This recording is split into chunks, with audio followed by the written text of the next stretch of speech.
The Dominican Republic and Greater Caribbean face a unique challenge when approaching means of economic development.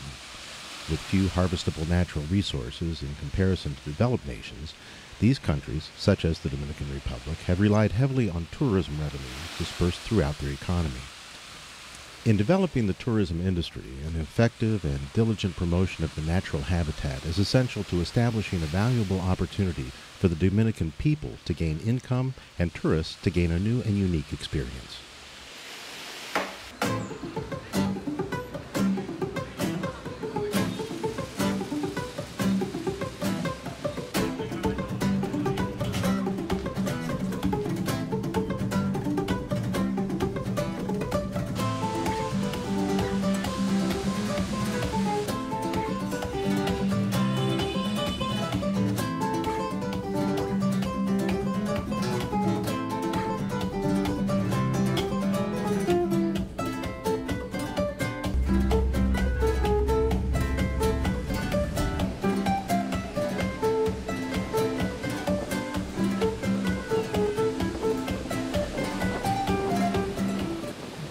Originally inhabited by the indigenous Taino tribe, the island of Hispaniola has a tumultuous and eventful history spanning the early battles of the Arawak tribes, the Spanish conquest starting in 1492, and the back-and-forth revolutions of Haitian and Dominican states against themselves and each other.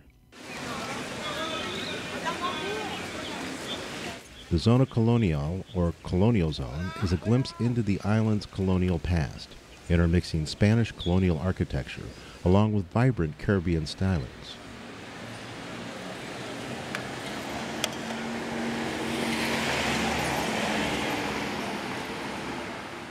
Bueno, realmente la zona colonial tiene mucho que ver con nuestra historia. In the Zona Colonial, there is much to see. As everyone knows, Hispaniola was colonized by Christopher Columbus and the Spanish government. Efectivamente aquí vivían los principales. This area is where the colonial leaders and nobility lived, and for that reason, there is much in the Zona Colonial. In parts of the Caribbean and the Dominican Republic, large, all-inclusive resorts dominate the coastline.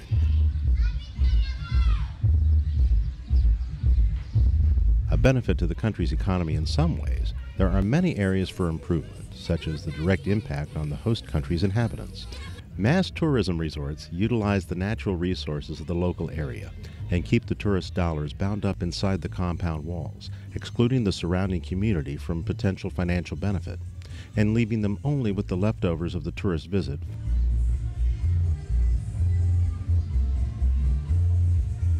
Tourists indulge themselves on the limitless food and drink, but perhaps have yet to realize on a larger scale what the walls are excluding from them.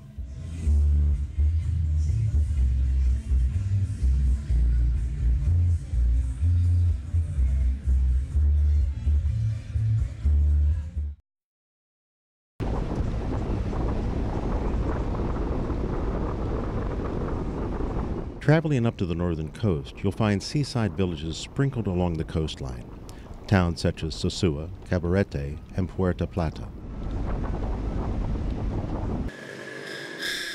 Cabarete, a small one-street surf town known for its unique wind streams coming in off of the Atlantic, is a fun, relaxed tourist environment where the local business owners have taken the natural resources of the location to heart.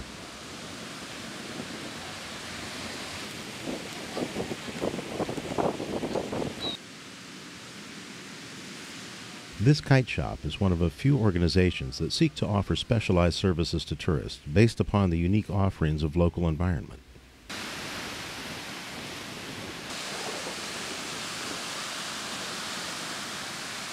So my name is Johan. I've been here in Cabarete, Dominican Republic for 5 years, and I own the kite school here, Progress Kitesurf, and I choose Cabarete because that's a really good place for kite surfing. The winds blow all around the year, all the year, and the conditions here are really good for everybody, for beginners or for experts, because we have a really nice beach, wide and a long bay, so it means that it is really safe. So for beginners, that's perfect. And for experts, we have a reef with waves, so you can wave riding on the reef, and that's really nice for experts. And we also have flat water for freestyle, so you can find everything you need in Cabarete. Just down the street is Iguanamama Eco-Tour Company. Iguanamama is focused on providing adventure experiences amidst the local ecology, while simultaneously promoting social initiatives through interaction with local people and culture. Yeah, a lot of people know about Iguanamama before they come here. Yeah, a lot of people research. A lot of the guidebooks mention us because we've been around for a long time.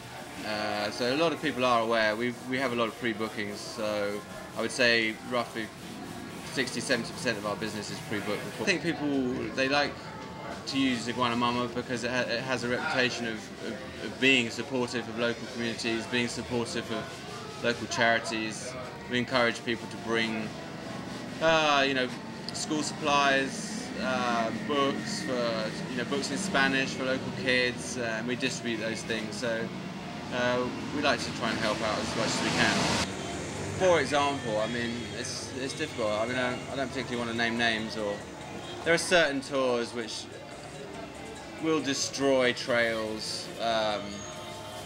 That, for example, if you cross a riverbed in an 8-wheel truck, what does that do for the guy who comes through on a donkey?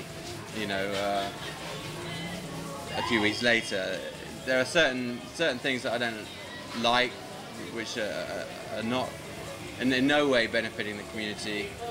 That's mass market tourism, if you like.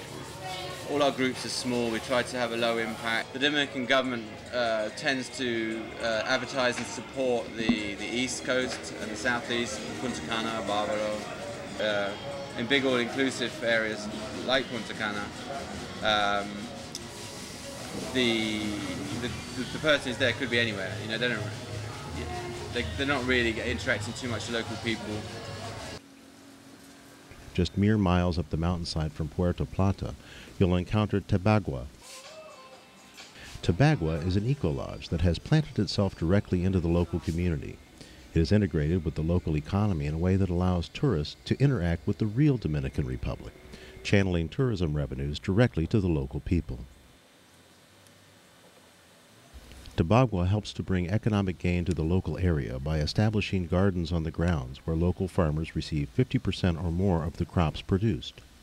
The food that is not available from the grounds is purchased from local producers and vendors whenever possible. Manager Tim Hall touts Tobagua's emphasis on engaging locals and working together. While integrating itself into the local economy, Tobagua also focuses on its place within the local environment. Their efforts to exist more sustainably range from composting to sourcing all water from a natural spring on the grounds to using recyclable materials for retention and local materials for construction. Tim realizes that the 12-acre plantation is a natural habitat for many indigenous species of birds, insects, and plants. Diligently analyzing how to minimize impact on the local environment, which holds ample valuable resources for the local community and visitors to the island. The beauty encapsulated in the island paradise of Hispaniola has not always been able to provide flourishing economic benefits or returns to society for the island's inhabitants. On the western side of the Caribbean island, Haiti exists with an unsurprisingly similar lush natural beauty and rich colonial history, but has been largely unable to capitalize on the environmental resources as did the Dominican Republic. What exclusive luxury resorts existed years ago are now often found in disrepair as tourists find themselves absent of the idea of vacationing in Haiti for a variety of reasons. Interestingly enough, Royal Caribbean Cruise Lines maintains a port of call on Haiti's northern coast, revealing to their passengers only recently that the port existed on Haiti's shores for fear of discouraging potential travelers. By no coincidence, the cruising tourists find the destination as beautiful as any other, leading one to conclude that Haiti has preserved the natural resources for adeptly serving the tourist in search of Caribbean beauty. In this reality lies the conundrum of Hispaniola. How could one country, juxtaposed so close to another, not only in geography but also in foundation and history, be in such radically different stages of economic and tourism sector development? While the background of this problem is important, To positively affect change in the lives of the people of Haiti, the positive attributes of the Dominican Republic's success in tourism can be adapted to the Haitian manner of tourism in a resolution to the conundrum that exists in Hispaniola.